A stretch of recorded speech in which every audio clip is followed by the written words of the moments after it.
Hello again, folks. I am back out here in my shop. It's been a busy couple weeks, so I haven't gotten a lot done on the boat, but I'm ready to go as soon as I get a full day. This morning I had to dive in and finish up installation of a mini split. That took a while. But I have had some evenings where I've been working on a few other projects. So I will show you what those are because they are going to feed the boat machine here. So what you're looking at here are a couple of, I believe they're Lumar hatches.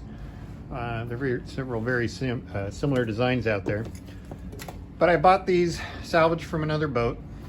I looked at them, I thought they looked good, and with a little bit of work, they're just very expensive to buy new. So I started cleaning them up, figured out that this one in particular, I cut the seal out, and if you get it in the light just right here, you can see how crazed plexiglass is, or whatever the brand name is for it. Which some things I read said that it loses a lot of strength when it gets that crazing.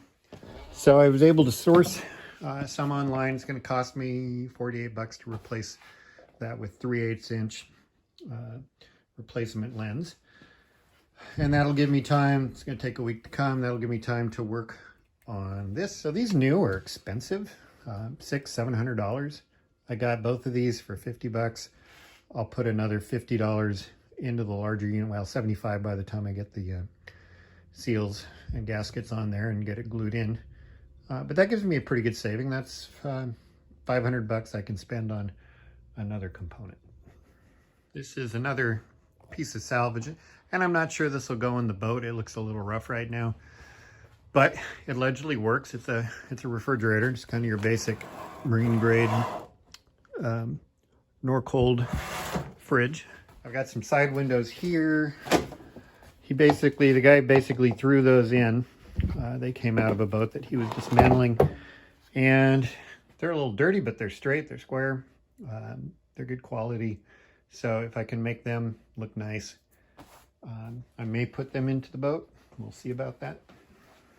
So I also want to have the ability to cook in my boat.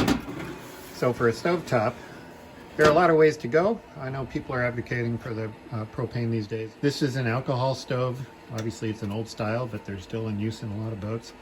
And it was in nearly pristine condition. I just cleaned it out. No dents, no dings. There was a little bit of scale on the pump, but that cleaned up with a steel brush just fine. The boat the guy salvaged had been in the process of getting restored, and then the people gave up on it. But one thing they did is they had a whole set of mattresses and pads made that are roughly, I haven't gone in and measured exactly, but they're roughly the same dimensions. It's from a similar size boat to the Great Alaskan. So it'll be interesting to see if they fit, but they're actually in really good shape, and I'm fine with the fabric.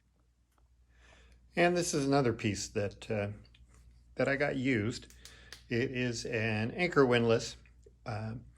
It is a Lumar Sport 550, I think.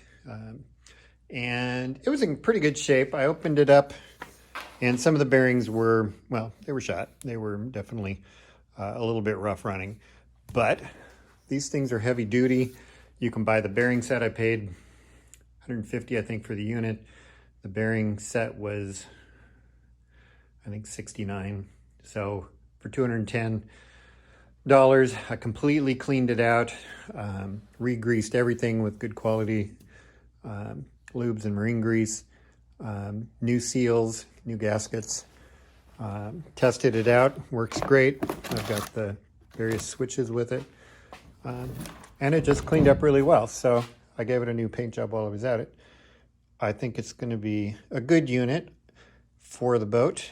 If I decide that it's a little bit small, then I may trade it off before I actually install it. But that saved me $300 or $400 also. And just about every time I save $100, I think, well, that buys another piece of plywood.